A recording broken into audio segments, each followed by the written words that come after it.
started early. Celtic played Leicester or in test times festered with grants and sambucas. We bit off more than we could chew. We watched the barmaid bin baby blue straws and stewed stories for disappointed shags and swung shutters for sly fags. Our wily ways met the eye of every passer-by, a tenor kitty catastrophe pouring from every pore. Now in the pub, I have a hook. I don't mean a line, I mean a hook by a stool on the sunshine side of the bar, and every time my glass empties, a boy from Longford says, "Vodka lemonade?" And I say, "Yes please, but please don't fill it up to the top, thanks very much."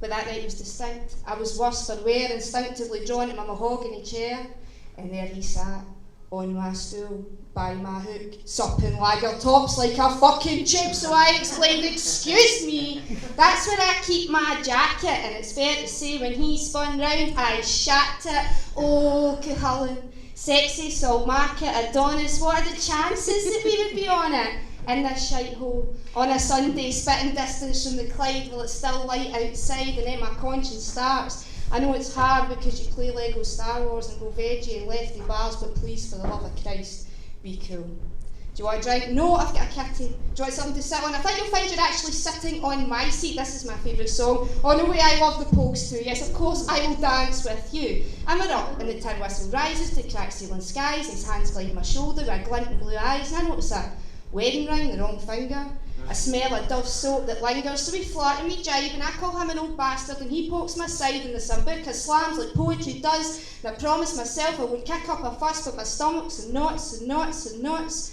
We do knots, but I must. So we're outside and it's cold, and he's got those cigarettes with the buttons that make them menthol. So I'm sold, and he's kissed, sways of tobacco soaked in aniseed stick.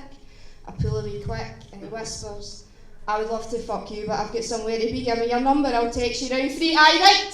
When you're away from your wife and my mate's kicking on the couch, so she'll give me strife. And what would Andrea walk and say? Suddenly, I'm conscious of the patriarchy, sexist commodity, being careful not to hand over my bodily autonomy. This right here is an archaic social contract ripe for rejection.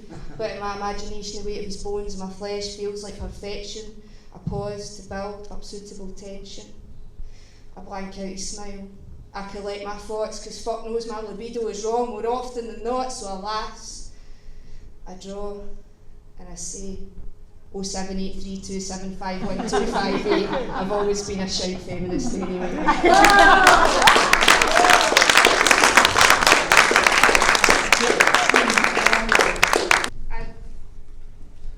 I wrote this poem after the London riots. I was off sick during the London riots, so basically I watched the entire news feed for about 2 days, which is probably not very good. I wrote it for the Queen's birthday after it, and she's not got back to me. London's calling to the faraway towns. War is declared and those bound in agitation, liberation will riot for nothing but iPads and trainers, complainers, the bone idle and suicidal, hell-bent and disorder and dissent, or so the papers say. The day that bullet bulged, black flesh laid to rest on a pavement in Tottenham, I was home. A sick day, a scourging furrowed in front of me across touchscreens and TV, obscene in the sense that motives fell silent and violent as that one act that caused the unrest. And he fell in vain. Someone's child, someone's dashing smile fell at the first run from trenches, and the stench of flames from Peckham and Clapham and Brixton, and we looked for someone to blame. All this for brand new Nikes, the psyche of the youth of today, and decaying disarray over smartphones. A skin tone had nothing to do with it. They'd rather take than pay, so let's seize the day and make Britain great again. But she was never great. That copper who shot for skin colour was no different from master or owner. There's no honour in owning a man through shackles or the law's firm hand, but that hand battered down doors that week, the weak forced to speak as politicians suckled champagne for expenses. The press squealed like pigs, tarring and poor as thieves. And there's no hero, no modern day Robin Hood to steal from the greedy and give to the good. We should be stood shoulder to shoulder and palm to palm, but we'd rather point the finger because we're lost, and solidarity comes at a cross of challenging authority and carrying the weak and to speak on behalf of those yet to have a voice.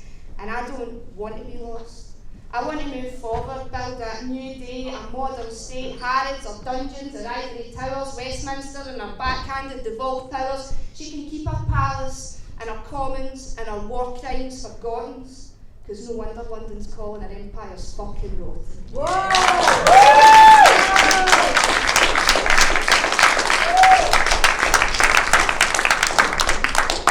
One more. Yes, please. Aye. This is about the refugee crisis. It's called Coffins and Derry. 1,000 floods could have burst the banks of the Clyde each day in 1848 had it not been for people. The undead sailed in coffins from Derry, Irish fever spilled from the foil to boil the banks with typhoid, the young scratched with fleas, the starving rats that were sacked and abandoned in Scotland's slums. And they were feared, and they were greeted by no one. When my family arrived in Glasgow, they didn't flee famine but civil war. Their Gaeltacht was already black with a Gortamore. Their names became warning signs on windows. And no worker trade gave way, forgotten face and altered names, just tags of tarrier, terrorist and take. The coffins are no made of mahogany today, just tarpaulin and waves, not Kilkenny's mass graves, but the beds of the Aegean Sea.